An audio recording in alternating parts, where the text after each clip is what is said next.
Hello friends, कैसे हो आप सब। तो आज हम बात करेंगे यूनिट नंबर 16 के बारे में, जिसका नाम है शक्ति और सत्ता। तो इनको देखेंगे कि ये क्या होता है, क्योंकि मैंने बताया भी था आपको, पहले भी हमेशा से बताते हुए आ रहा हूँ कि भाई हमें पहले जो चैप्टर का नाम है वो समझना होता है कि भाई क्या बता रहा है नाम के अंदर। तो यही आपको पहले मिलेगा कि भाई शक्ति का मतलब और सत्ता का मतलब क्या होता है। ये शायद आपने जान भी लिया होगा, इतना मुश्किल नहीं लगा मुझे। ठीक है, शक्ति और सत्ता में जो अवधारणाएं हैं ये क्या होती है।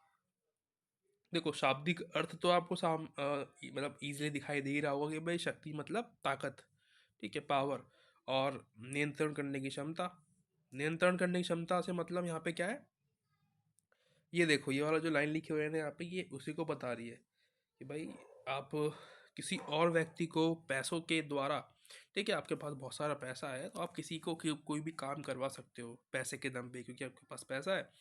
आप उससे जो मन करे आप उसको उससे करवाते हो। जैसे कि एक मजदूर होता है, तो आप अपने घर पे बुलाते हो, बोलते हो कि भाई ये छत रिपेयर करनी है तेरे को। ठीक है, अब वो बताता है इतने पैसे लूँगा। वो कहता है ठीक है दे दूंगा मैं तेरे को पैसे, लेकिन सही से होना चाहिए काम। अगर कोई भी काम में गड़बड़ी हुई तो मैं तेरे पैसे काट लूँगा। ठीक है, वो क्यों कह रहा है ऐसा? क्योंकि उसके पास पावर है, क्योंकि उसके पास पैसा है।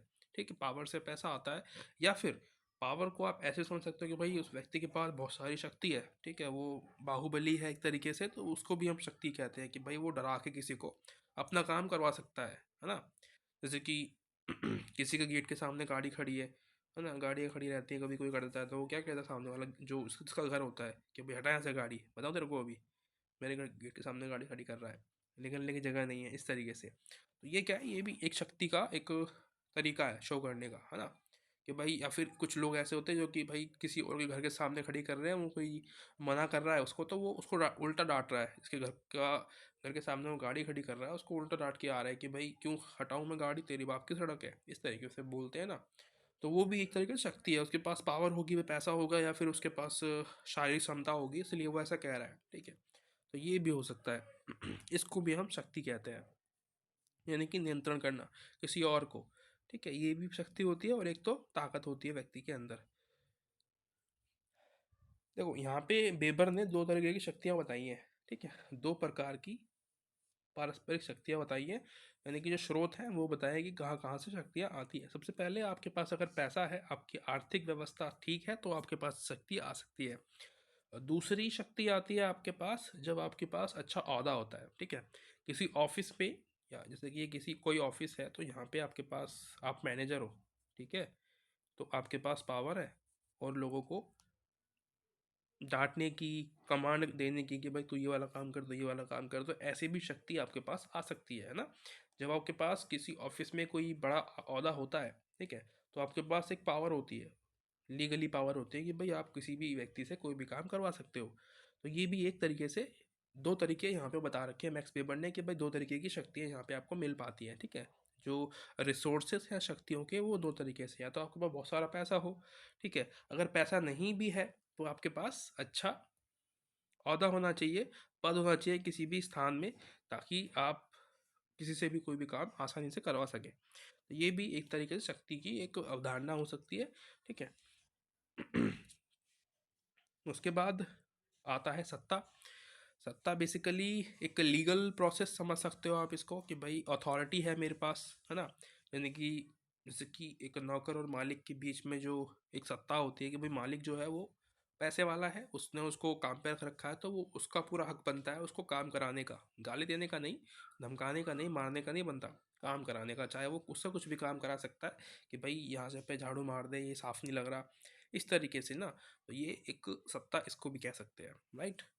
और अभी नौकरशाही में देखते हो आप, जो हमारा एक कार्यपालिका का सिस्टम है, कि भाई एक आईएएस ऑफिसर है तो वो उसके नीचे बहुत सारे लोग काम कर रहे होते हैं, या जो आईपीएस है उसके नीचे बहुत सारे लोग काम कर रहे होते हैं। ठीक है, छोटे मोटे जो पद पे बैठे होते हैं वो काम कर रहे होते हैं, एसीपी डीसीपी वगैरह जो होते हैं। तो ये लोग उससे, वो जो मतलब आईएएस ऑफिसर है वो उन सभी से काम करवा सकता है, कि भाई तू ये वाला काम कर, तू वो वाला काम कर, इस तरीके से। तो ये क्या है कि सत्ता उसके पास है, क्योंकि उसने मेहनत करी है तो उसके पास सत्ता वो है। ठीक है, एक तरीके से इसको आप लीगल कह सकते हो, राइट। तो यहाँ पे जैसे कि बॉस और एक एम्प्लॉय के बीच में जो रिश्ता होता है उसको भी हम सत्ता कहते हैं, कि भाई वहाँ पे लीगल प्रोसेस है, तो वो उससे काम करवा सकता है। हाँ, गाली वगैरह नहीं दे सकते, गाली देना, धमकाना, बदतमीजी करना, मारपीट करना, वो नहीं आता है, ठीक है। इसके अंदर शक्ति के अंदर वो सब आ सकता है, ठीक है, डरा धमका के किसी को कुछ करवाना। उसके अलावा सत्ता के कुछ तत्व भी होते हैं, जैसे कि शासक हो गया, ठीक है। मैंने बताया था आपको कि भाई जो महाराजा वगैरह होते हैं उनके पास भी एक प्रोसेस होता है, मतलब उनके पास भी ताकत होती, सत्ता होती है कि भाई वो किसी से भी कोई भी काम करवा सकता है, क्योंकि वो उस राज्य का मालिक है, ठीक है। इस तरीके से व्यक्ति होता है वो, डेफिनेटली। तो ये इस तरीके से यहाँ पे काम करता है। सिंपल है, यहाँ पे इतना डरने की बात नहीं है। मेन टॉपिक शुरू होता है यहाँ से। अगर सवाल बनता भी है तो यहाँ से बन सकता है, ठीक है। ये पूछ रहा है आपसे सामाजिक कार्य के प्रकार और सत्ता के प्रकार, ठीक है। कार्य के प्रकार और सत्ता के प्रकार, यहाँ पे ये थोड़ा सा इंपॉर्टेंट हो जाता है, तो ये आप इसको याद रखना, ठीक है। इस पर ज़्यादा फोकस करना है, ठीक है, इनडायरेक्टली। तो सबसे पहले सामाजिक कार्य के प्रकार देख लेते हैं। यहाँ पे 4 तरीके के आपको प्रकार बता रखे हैं मैक्स वेबर ने, ठीक है। मैक्स वेबर ही आप पढ़ रहे हो यहाँ पे, शुरू से ही मैक्स वेबर पढ़ रहे हो तो कन्फ्यूजन नहीं होना है कि भाई कौन था, किसने बताया इसके बारे में। सवाल बन जाएगा कि मैक्स वेबर द्वारा दिए गए सामाजिक कार्य और सत्ता के प्रकार के बारे में बताइए। तो ये इसमें कन्फ्यूज नहीं होना है आपको, डायरेक्ट बता देना है कि मैंने जो बताया अभी आपको ये बताओगे आप। सबसे पहले जो सत्ता का जो प्रकार होता है, सबसे पहला वो होता है जैक रेशनल, ठीक है। इसको जैक रेशनल कह लो या किसी लक्ष्य के संदर्भ में कह लो, ठीक है। तार्किक कार्य इसको कहते हैं। तार्किक कार्य मतलब जैसे कि कोई व्यक्ति जब पढ़ाई लिखाई करके कोई काम पे लगता है ना, उसको हम तार्किक कार्य कहते हैं। एग्जाम्पल के लिए एक इंजीनियर का एग्जाम्पल दिया हुआ है यहाँ पे कि भाई जो इंजीनियर है वो पढ़ाई लिखाई करके इंजीनियर बना है, ऐसा नहीं बना। तो उसका वो जो काम करता है वो अपना काम मन लगा के करता है, क्योंकि उसने वो सीखा है, फिर सीखा है तो वो उसको कोशिश करता है कि जो भी सीखा है उसने वो सबको बताए कि भाई मैंने ये सीखा है, इस तरीके से ये मैं काम करता हूँ, देखो मेरा काम में कितनी अच्छी फिनिशिंग है, इस तरीके से, ठीक है। एक तो ये हो गया जैक रेशनल वाला काम। दूसरा होता है वाटर रैशनल। वाटर रैशनल में होता है इंग्लिश में और हिंदी में आप देख सकते हो, वाटर रैशनल इंग्लिश में नाम दिया हुआ है इसको, यानी इंग्लिश का नाम है, कौन सा शब्द है ये, पर आपको समझना यही है कि भाई जो मैं बता रहा हूँ, ठीक है, ये संदर्भ में तार्किक है। यहाँ पे आपको एक एग्जाम्पल मिलेगा देखने के लिए कि भाई एक सेना होता है, सेना सैनिक होता है जो कि अपने देश के प्रति जान न्यौछावर करने के लिए तैयार रहता है। उसको भी एक क्या कह सकते हैं, मूल्यवान, एक तरीके से मूल्यवान काम कह सकते हो आप, ठीक है। वैल्यू देना है वो अपने समाज को, ताकि 4 बच्चे और जो यंगस्टर्स हैं वो आए और अपने देश के लिए कुछ करे, मर मिटने के लिए तैयार रहे, ठीक है। ये हो गया, ये लक्ष्य के आधार पे हो गया, ये हो गया मूल्यों के आधार पे, ठीक है। लक्ष्य मतलब गोल होता है। तो यहाँ पे क्या गोल सेट कर रखा है, जैक रेशनल के अंदर गोल होता है, ठीक है। क्या गोल होता है कि भाई एक इंजीनियर है, उसको क्या बनाना है, एक पुल बनाना है या फ्लाईओवर बनाना है, जो भी है उसका एक लक्ष्य है कि ये बनाना है उसको इस टाइम में, ड्यूरेशन में, इस तरीके से। मूल्य में क्या होता है भाई, मूल्य के अंदर आता है कि एक सिपाही है तो उसको एक मूल्य देना, यानी कि वैल्यू देनी है अपने आप को, अपने समाज को, अपने देश को, ठीक है, अपनी सेना को। उसके अलावा भावनात्मक कार्य होता है। इसमें क्या होता है, जैसे कि भाई एक बस में एक लड़की है, ठीक है, लड़की चढ़ी है तो कुछ लड़के उसको परेशान कर रहे हैं, उसको छेड़ने की कोशिश कर रहे हैं। तो क्या होगा कि वो लड़की भावनाओं में आके, ठीक है, उसको गुस्सा आ जाएगा, भावना मतलब गुस्सा आएगा, तो वो क्या करेगी, उस लड़के को चपेट भर देगी, ठीक है, थप्पड़ मारेगी। तो वो क्या है, भावनात्मक कार्य हो गया। वो लड़की वो काम सोच के नहीं आई थी कि भाई आज किसी को चाटा मारूंगी, पर वो हो गया क्योंकि उस व्यक्ति ने उसको गलत तरीके से ट्रीट किया, तो इसकी वजह से उसने वो उसको जवाब दिया, ठीक है, बदले में उसी तरीके से उसने जवाब दे दिया। तो ये भावनात्मक कार्य होता है। एक होता है परंपरागत कार्य। इसमें क्या होता है, जैसे कि आप अपने पेरेंट्स को देख के सीखते हो ना कि भाई किसी का आदर सम्मान कैसे करते हैं, प्रणाम करना। भाई आपके पेरेंट्स सिखाते हैं ना हमारे सबके कि भाई ये आपके दादाजी हैं, ये दादी है, ये नानी है, ये चाचा है, चाची है, ठीक है, ताऊ है, ताई है, अंकल आंटी है, तो इनके पैर छुओ, नमस्ते करो, इस तरीके से। ये जो है पारंपरिक कार्य होता है, यानी कि जो हम अपने हिस्ट्री से सीखते हैं, ठीक है। हमारे फादर थोड़ी ना कहीं सीख के आए थे, उन्होंने भी तो हमारे जो ग्रैंड फादर होते हैं, ठीक है, मैटरनल जो फादर होते हैं, पेरेंट्स होते हैं, उनसे सीखा है, तो वो सीख के हमें सिखाते हैं, ठीक है। फिर हम अपने बच्चों को सिखाएंगे, वो अपने बच्चों को सिखाएंगे, तो ये क्या है, एक पारंपरिक जो कार्य है वो चलता हुआ आ रहा है, तो वो हम सिखाते हैं अपने बच्चों को, ये होता है पारंपरिक कार्य, ठीक है। अब हर जगह पे अलग अलग हो सकता है।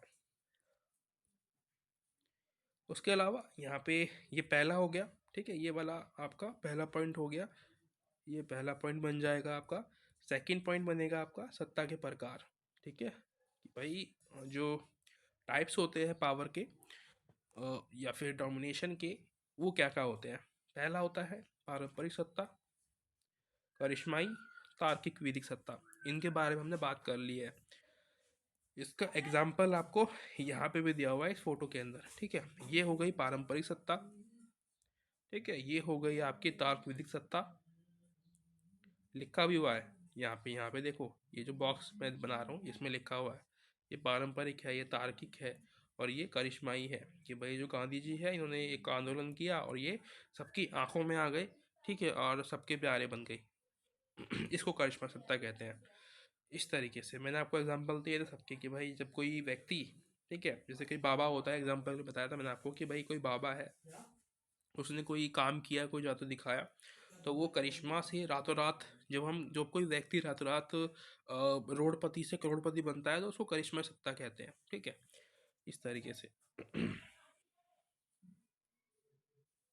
इसके अलावा यहाँ पे इनको एक्सप्लेन किया हुआ है, आप पढ़ सकते हो, ठीक है, मन करे तो आपका, अदरवाइज मैंने बता दिया है आपको, पढ़ लोगे तो कुछ मिलेगा ही, ठीक है, कुछ ऐसा नहीं कि कुछ ख़राब हो जाएगा, ज्ञान कम हो जाएगा आपका। उसके बाद आता है नौकरशाही। इसके बारे में मैंने आपको बता दिया था कि भाई नौकरशाही होता क्या है, ठीक है। तो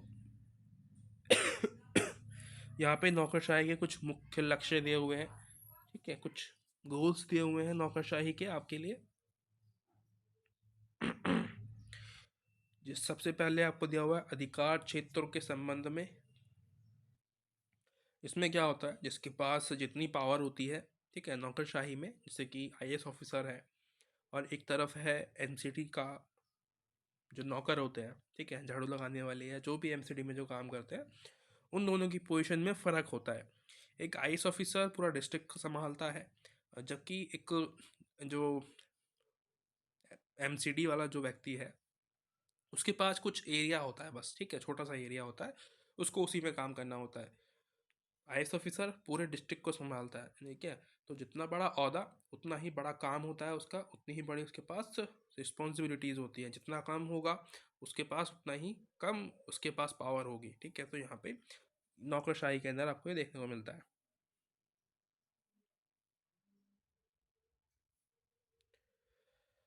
उसके अलावा सत्ता संपन्न पद अधिकारियों का पदक्रम, संपन्न अधिकारियों का पदक्रम लिखा हुआ है।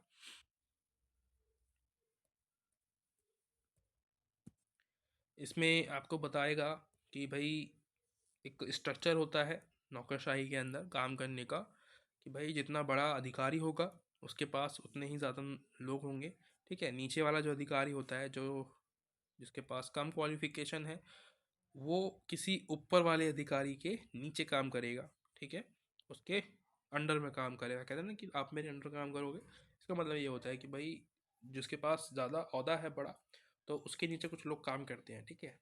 बाकी के जो लोग होते हैं वो किसी के नीचे काम करते हैं। जैसे कि अ, कोई आईएएस आईपीएस, ठीक है, तो वो क्या काम करते हैं, अपनी मर्जी से काम नहीं करते।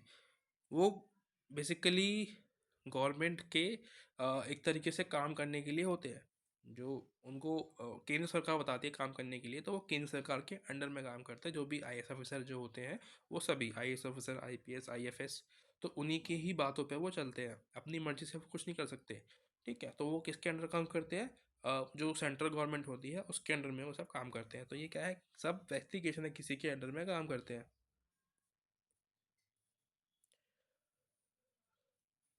उसके अलावा जो भी काम होता है नौकरशाही में, वो लिखित रूप में होता है, ठीक है, डॉक्यूमेंट्री वे में होता है।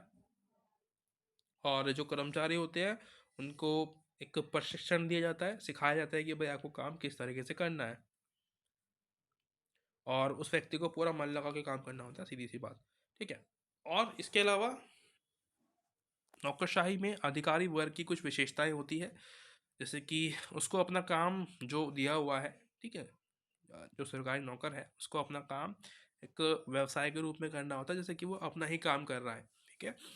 और प्रशिक्षण मिलता है उसको उस काम के लिए, योग्यता के अनुसार उसको पद मिलता है, जितनी उसकी योग्यता होगी उसके आधार पर उसको पद मिलेगा। अगर उसने एसएससी का एग्ज़ाम दिया है तो वो उसी हिसाब से उसी पद पे बैठेगा, बाबू बनेगा, जो भी उसका उसकी रैंक आएगी उसके हिसाब से। कोई यूपीएससी एग्ज़ाम दे के पास हुआ है तो उसकी जो रैंक होगी वो ज़्यादा ऊंची होगी, ठीक है, क्योंकि वो एग्ज़ाम ज़्यादा टफ है, तो वो अच्छी रैंक पे बैठेगा, आईएएस आईपीएस और डीएसपी वगैरह की जॉब मिलेगी उसको, ठीक है। ये ऐसा काम यहाँ पे मिलेगा। ईमानदारी से काम करना होता है, ठीक है, जो भी काम मिले उसको ऑनेस्टी करना होता है।